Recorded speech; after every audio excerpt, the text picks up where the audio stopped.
एक तलीय सदिशों का वियोजन, resolution of vectors in a plane. ठीक है, हम सदिश जो परिणामी सदिश हमको मिला है उसको हम दो सदिशों में वियोजित कर सकते हैं, उन्हें ही उनके घटक भी कहते हैं। ठीक है ना, कंपोनेंट्स भी कहा जाता है। ठीक है, किसी सदिश को, ये बहुत इंपॉर्टेंट टॉपिक है, ये सभी को आगे जो है फिजिक्स में ये काम आएगा। ठीक है, किसी सदिश को दो या दो से अधिक सदिशों में वियोजित करने की प्रक्रिया को सदिश का वियोजन कहते हैं। उन सदिशों को जिनमें एक सदिश को वियोजित किया जाता है, ठीक है ना, तो दिए गए सदिश के उसको क्या कहते हैं, घटक कहते हैं। ठीक है, मेरे पास एक परिणामी सदिश है वेक्टर ए, उसको मैंने जो है दो घटकों में वियोजित कर दिया। ठीक है, तो दो और सदिशों में वियोजित कर दिया, उनको उसके घटक कहते हैं। ठीक है, पहला है इसमें समकोणिक वियोजन, ये भी मोस्ट इम्पॉर्टेंट है, ऑर्थोगोनल रिसोल्यूशन। किसी सदिश का दो परस्पर लंबवत सदिशों में वियोजन समकोणिक वियोजन कहलाता है। ठीक है ना, कोई सदिश है वेक्टर ए, उसको दो लंबवत, एक दूसरे के लंबवत, ठीक है, ए एक्स और ए वाई, मैंने दो सदिशों में क्या कर लिया, उसको वियोजित कर लिया जो एक दूसरे के लंबवत है, तो उसे क्या कहेंगे, समकोणिक, समकोण बना रहे हैं इसलिए समकोणिक घटक, तथा उनके घटक को क्या कहते हैं, समकोणिक घटक कहते हैं। जो वियोजन है वो समकोणिक वियोजन और घटक है उसको समकोणिक घटक कहते हैं, ए एक्स और ए वाई को। माना कि वेक्टर ओ ए एक सदिश है जिसे दो समकोणिक घटकों में वियोजित किया गया है। यहाँ देखते हैं, ठीक है ना, ये वेक्टर ए है, इसको दो समकोणिक घटकों में वियोजित कर दिया गया है। ओ ए, वेक्टर ओ ए के शीर्ष ए से एक्स अक्ष में और वाई अक्ष में क्रमशः ए एम और ए एन लंब डालो। ये जो लास्ट शीर्ष है ए, यहाँ से एक्स अक्ष में एम और वाई अक्ष में एन लंब डाले। ठीक है, तो ओ एम को हम वेक्टर ए एक्स कहेंगे और ओ एन को वेक्टर ए वाई कहेंगे। ठीक है, यही है जो वेक्टर ए के घटक हैं। ठीक है, को क्रमशः सदिश वेक्टर ए के एक्स घटक तथा वाई घटक कहते हैं। ठीक है, ये एक्स अक्ष में घटक है और ये वाई अक्ष में घटक है भाई। तो वेक्टर ए परिणामी सदिश वेक्टर ओ ए का मान कैसे निकाल सकते हैं हम, तो O M plus M A. ठीक है, सदिशों के योग के त्रिभुज नियम से, यहाँ लिख देती हूँ, सदिशों के योग के त्रिभुज नियम से, त्रिभुज नियम से,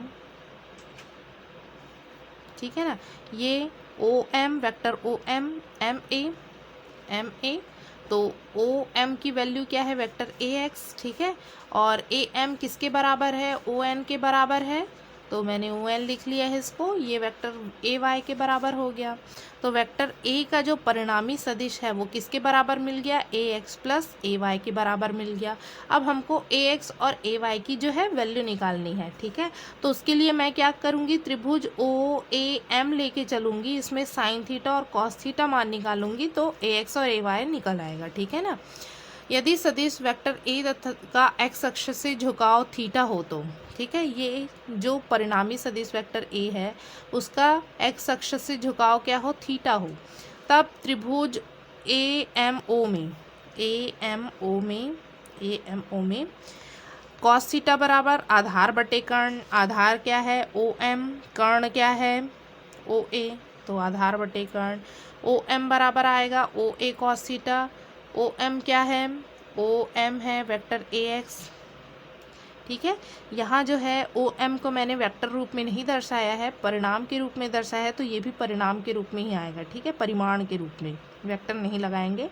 ए एक्स ए कॉस थीटा आ गया। ठीक है, साइन थीटा बराबर लंब बटे कर्ण, तो लंब क्या है ए एम, कर्ण क्या है ओ ए, मान रख देंगे।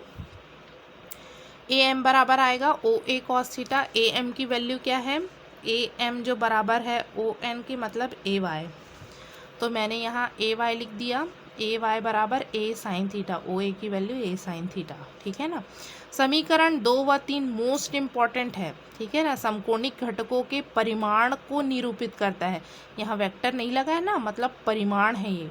ठीक है, को निरूपित करता है। स्पष्ट है कि वेक्टर ए जिस दिशा के साथ कोण थीटा बनाता है उस दिशा में उसके घटक का परिमाण ए कॉस थीटा होता है। देखो, इस अक्ष के साथ जो है थीटा कोण बनाता है तो इसका घटक क्या हो गया, ए कॉस थीटा हो गया। एक्स की वैल्यू क्या आई, ए कॉस थीटा, ठीक है। और उसकी लंबवत दिशा में घटक का परिमाण ए साइन थीटा होता है। उसके लंबवत घटक ए वाई का मान क्या आया है, ए साइन थीटा आया है। तो थीटा की ओर हम कह सकते हैं ए कॉस थीटा और थीटा की लंबवत ए साइन थीटा घटकों के रूप में वियोजित होता है। ये हमको बहुत काम आएगा, ठीक है। समीकरण 2 व 3 का वर्ग करके यदि जोड़ें, 2 और 3 का वर्ग कर दिए और जोड़ दिए तो क्या आएगा, X square plus A Y square is equal to A cos theta का whole square plus A sine theta का होल स्क्वायर। तो A square cos square theta plus sine square theta, A square दोनों में common निकाल लिए तो यहाँ बच गया ए स्क्वायर, ठीक है। या ए बराबर आ गया, ये वर्ग इधर आके वर्गमूल हो गया तो ए की value I root over A x square plus A Y square. ये समीकरण 4 है, ये भी इम्पोर्टेंट है।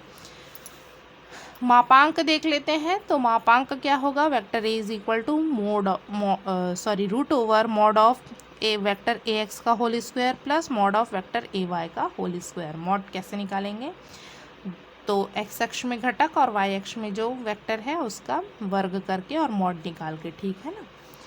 थीटा कैसे निकाल सकते हैं, तो tan theta is equal to क्या होता है, लंब बटे आधार।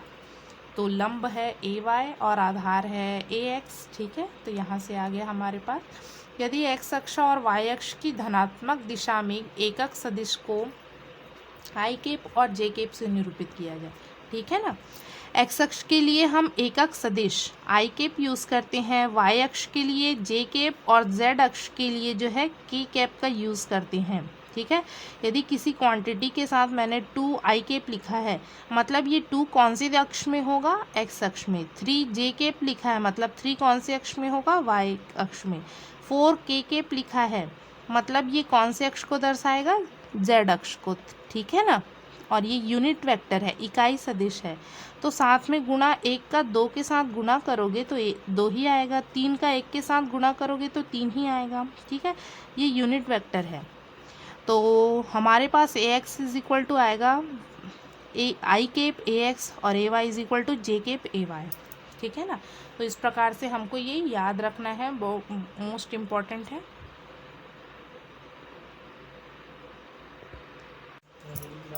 ये भी इम्पोर्टेंट टॉपिक है, सदिशों का गुणनफल, प्रोडक्ट ऑफ वेक्टर्स। उसमें हम सदिशों को 2 प्रकार से गुणा करते हैं, एक है अदिश गुणनफल, दूसरा है सदिश गुणनफल। तो पहला देखते हैं सदिशों का अदिश गुणनफल, स्केलर प्रोडक्ट ऑफ वेक्टर्स।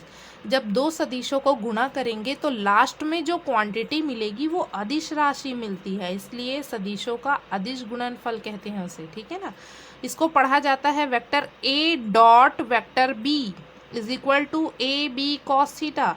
यहाँ ए के ऊपर वेक्टर नहीं है, बी के ऊपर वेक्टर नहीं है, मतलब ये मॉड को दर्शा रहा है, ठीक है। इसी को इस प्रकार से भी लिख सकते हैं, या ठीक है ना, या मॉड नहीं लगाए हैं तो इसका मतलब ए भी लिखा है तो भी समझ जाइए कि ये मापांक है, ठीक है।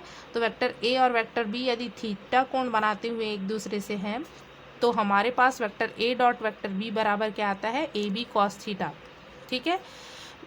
स्पेशल केसेस हैं हमारे पास, यदि थीटा जो है न्यून कोण हो तो कॉस थीटा क्या होगा, धनात्मक होगा, तो वेक्टर ए डॉट बी भी धनात्मक होगा। यदि थीटा जो है अधिक कोण है तो कॉस थीटा ऋणात्मक होगा, तो vector A dot vector B भी ऋणात्मक होगा। भाई देखो, vector A dot vector B cos theta पर निर्भर कर रहा है, तो थीटा का मान जैसा होगा उसके अकॉर्डिंग जो है हमारा वेक्टर ए और वेक्टर बी भी निर्भर करेगा भाई, ठीक है। Theta is equal to 90 degree हो, ठीक है, 2 सदिश एक दूसरे के लंबवत हो तो कॉस थीटा बराबर क्या आएगा, 0 आ जाएगा, क्योंकि कॉस 90 की जो वैल्यू होती है वो 0 होती है, ठीक है ना।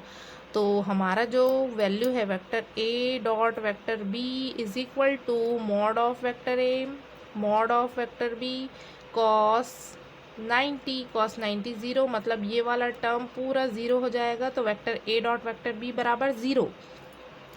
तो यदि हमको प्रूफ करने कहा जाए कि दो सदिश एक दूसरे के लंबवत है, ये सिद्ध कीजिए, तो हम क्या निकालेंगे, उनका डॉट प्रोडक्ट अदिश गुणनफल निकालेंगे और उसको 0 के बराबर प्रूफ कर देंगे। मतलब ये सिद्ध हो गया कि दो सदिश परस्पर लंबवत हैं, तो उनका गुणनफल क्या आता है, अदिश गुणनफल 0 होता है। ठीक है ना।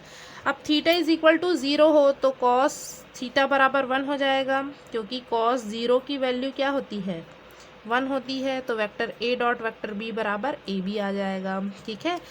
इस स्थिति में हम कह सकते हैं यदि दो सदिशों की अभिदिशा एक ही हो या दोनों परस्पर समांतर हों, एक ही दिशा में हों, ठीक है ना,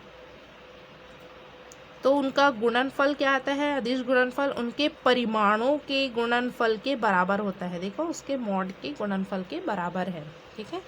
इसका ज्यामेट्रिकल जो है अर्थ क्या है, ज्योमेट्रिकली मीनिंग क्या है, दो सदिशों के अदिश गुणनफल का ज्यामितीय अर्थ, geometrical meaning of the scalar product of two vectors. यदि वेक्टर ए और वेक्टर बी दो सदिश हों तथा उनके बीच का कोण थीटा हो, तो vector A dot vector B बराबर हम लिखते हैं ए बी कॉस थीटा। इसको मैं ऐसा लिख सकती हूँ क्या, ए कोष्टक में बी कॉस थीटा, मतलब तो वही है, या बी कोष्टक में ए को मैंने साथ ले लिया कॉस थीटा के। तो हम घटकों का वियोजन अभी पढ़े हैं। ठीक है ना, सदिश का घटकों के रूप में वियोजन।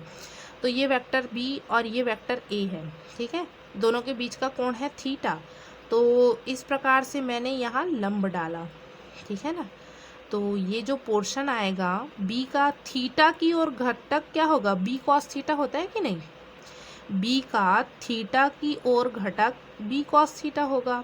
तो इसको ऐसा लिख सकते हैं ए बी कॉस थीटा। तो पहले सदिश का परिमाण और दूसरे सदिश के घटक का परिमाण के गुणनफल के बराबर को दर्शा रहा है क्या, देखो ये पहले सदिश का परिमाण और ये दूसरे सदिश के घटक का परिमाण है ये। ठीक है ना। वैसे इसको ऐसे भी लिख सकते हैं, ये ए से यहाँ पर लंब डालो, प्रक्षेप भी बोलते हैं इसी को। तो ये वाला पोर्शन थीटा की ओर, तो ए कॉस थीटा। तो पहले सदिश का परिमाण और दूसरे सदिश का क्या है, परिमाण के घटक का परिमाण है ये। कॉस थीटा मतलब आ गया घटक में वियोजित हो गया है ये। ठीक है ना। तो उसी को मैंने यहाँ लिखा है। ठीक है।